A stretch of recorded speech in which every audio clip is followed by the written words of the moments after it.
माटी लगाना बा घरवे में रहत माटी लगाना बा देवरा गुर चचना बा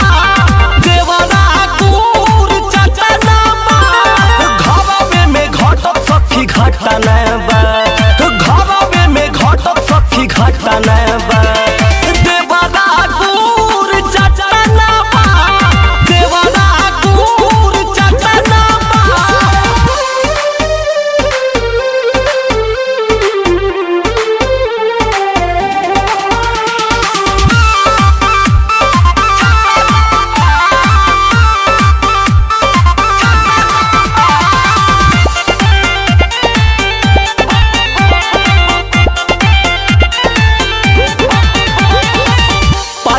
घुस जाता घर में कोई देते बा सखी धोखा कोई बा भतरा जब से शहर में खाई चाहता पन सोखा बड़ी उफत में बनी ए सखी पाई के मोह का घुस जाता घर में कोई देते बा सखी धोखा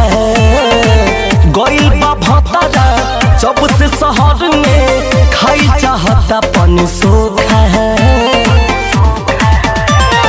भरे नहीं पेट लगे हटाना बा भरे नहीं पेट लगे हटाना बा देवरा गुर चचना बा देवरा गुर चचना बा घरवे में रहत माटी लगाना बा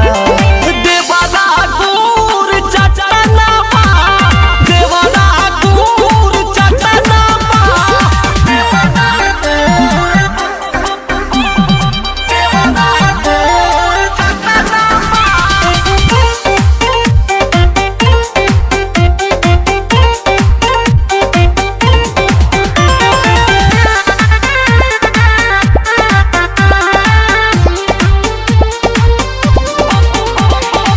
छोड़ी भतार गाजी पुर गइल पटना धनशाला देवर सधावत दिलीप विशाल के बाउल बरहनिया रवि राजा न समझावत बा कंट्रोल लइखे होते सखी छोड़ी भतार गाजी पुर गइल पटना